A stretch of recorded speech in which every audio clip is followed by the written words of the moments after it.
enough foresight way back when in order to actually get your PlayStation off the internet. But we got to talk about what they're doing to make sure that you don't keep your PlayStation off the internet, potentially due to some of the recent firmware cracks that are happening. Yeah. But also there is a lot of not misinformation, but confusion surrounding this whole DRM situation that Sony has been instigating onto their PS5. So reports are coming out that without PSN access, your games will not work if they're digital only because they have a DRM that's being implemented that will make it so you cannot play them. And this appears to be both on PlayStation 4 as well as PlayStation 5 consoles, and you have to renew the license every 30 days, which originally people were like, this is so stupid, this has to be a bug or it has to be a mistake. And Sony has confirmed in various support messages, games purchased digitally after the most recent March 2026 update, this applies to those games. But what people have found is that the code for this has existed the entire time. They're just now enabling it. They actually didn't introduce any new code to the PlayStation Store, PlayStation Network, or the PlayStation games. They just time-gated it. They just time-gated it. So this has led to plenty of people trying it out. Spawnwave finding out that, yeah, if you remove your CMOS battery, it can trigger a license error. And it's really frustrating because this means that if you purchase a game, you have to have continual connection to the internet to do so. The very thing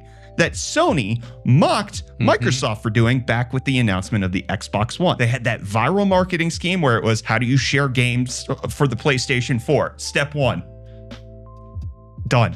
That's it. I mean, you can't share digital games, but the ethos of what they were mocking Microsoft for is now exactly what they've become. Unless the reports are all wrong. What? So it's not quite clear exactly what's going on because Sony has not publicly come out and commented on this besides in some support messages. But some people are finding after some discussions that it actually is just an initial temporary 30-day license. So this doesn't line up with some reports that are finding that you have to constantly re-enable it. Yeah. But according to this one statement is that this has always existed, that there was a DRM connection license that happened. But instead, what used to happen was that as soon as you buy a digital game, you just got a perpetual license forever. Yeah. But the way it works now is that they are just trying to make sure that you stay within the 14-day refund window, because the way it was working before was that there was an exploit where people could get an indefinite game license and then also refund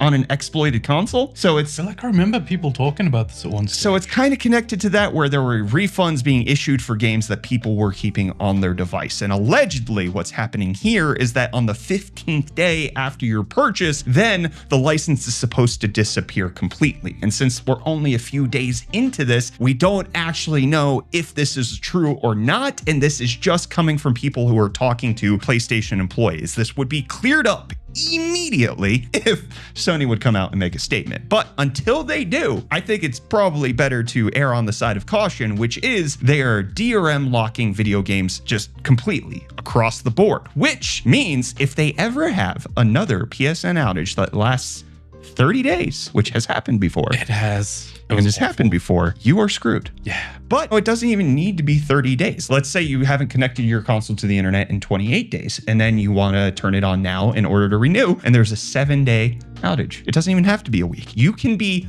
locked out of your games that you rightfully paid for because Sony is having this nonsensical DRM requirement. If it's just the 14-day refund window, I think that's more sensible. I think it is more acceptable that they are just trying to make sure that people can't bypass purchasing games. But otherwise, this is an anti-consumer move that should be, one, relentlessly mocked on the internet. As we have seen, public pressure absolutely drives companies' decisions and fixes these things. Number two, don't buy any digital games until this is fixed. And even physical games, like a lot of them require licensed connections. Stop buying PlayStation until they change this, because otherwise they're just going to get away with it. And the only way you get these companies to change is by making them feel really silly, by mocking them or hurting their bottom line. It's okay to mock big billion-dollar companies. I stand by this.